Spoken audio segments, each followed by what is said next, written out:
Khairi Jamaluddin tidak menolak kemungkinan akan mencabar Ahmad Zahid Hamidi untuk jawatan Presiden UMNO. Pada PRU ke-15 baru-baru ini, Zahid meletakkan Khairi bertanding di Sungai Buloh dan seterusnya tewas di kubu kuat Pakatan Harapan.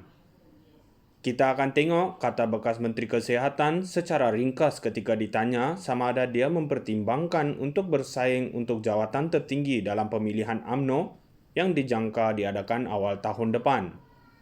Khairi sebelum ini terpaksa mengosongkan kerusi Parlimen Rembau di Negeri Sembilan untuk timbalan Presiden UMNO Muhammad Hassan. Menantu bekas Perdana Menteri Abdullah Ahmad Badawi itu juga pernah menyorot bahawa tidak mempunyai pilihan selain memilih untuk bertanding di Sungai Buloh selepas kepimpinan UMNO tidak berbincang dengannya berhubung kerusi yang akan ditandingi. Semasa tempoh berkempen, calon UMNO itu juga terpaksa berdepan kempen PH yang mendakwa undi untuknya adalah undi untuk Zahid. Pemimpin UMNO dikecam oleh gabungan itu sebagai rasuah, tetapi kemudiannya diterima sebagai rakan kongsi apabila pilihan raya menyaksikan parlimen tergantung. Kempen Khairi juga menyasarkan Zahid dengan bekas Menteri Kesihatan itu berikrar untuk membersihkan UMNO serta memulihkan imej parti yang rosak jika dipilih semula sebagai ahli parlimen. Media tidak sepatutnya membandingkan saya dengan Presiden Parti saya Zahid, tetapi ini adalah kebenaran dan realiti. Saya dan rakan-rakan lain mahu mengembalikan UMNO sebagai badan politik Melayu yang bermaruah, bersih dan berkembang dengan pemimpin yang baik yang boleh dipercaya seperti dulu, katanya. Walaupun dia cuba menjauhkan diri daripada Zahid yang sedang dibicarakan atas 47 tuduhan berkaitan rasuah dan merayu penyokong PAS untuk menyokongnya, Khairi tewas kepada R. Ramanan dari PKR.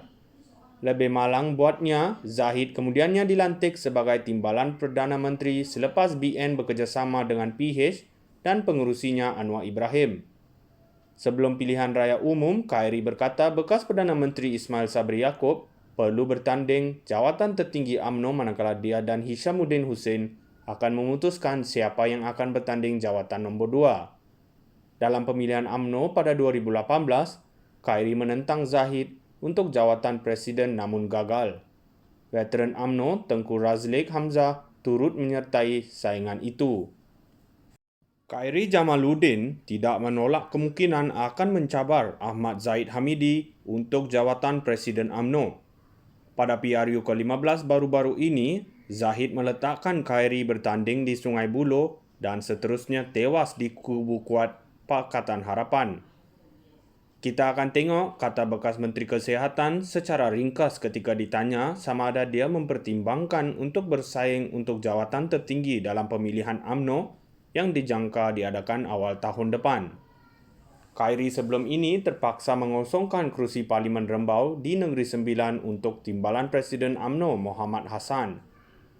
Menantu bekas Perdana Menteri Abdullah Ahmad Badawi itu juga pernah menyorot bahawa tidak mempunyai pilihan selain memilih untuk bertanding di Sungai Buloh selepas kepimpinan UMNO tidak berbincang dengannya berhubung kerusi yang akan ditandingi. Semasa tempoh berkempen, calon UMNO itu juga terpaksa berdepan kempen PH yang mendakwa undi untuknya adalah undi untuk Zahid. Pemimpin UMNO dikecam oleh gabungan itu sebagai rasuah, tetapi kemudiannya diterima sebagai rakan kongsi apabila pilihan raya menyaksikan parlimen tergantung.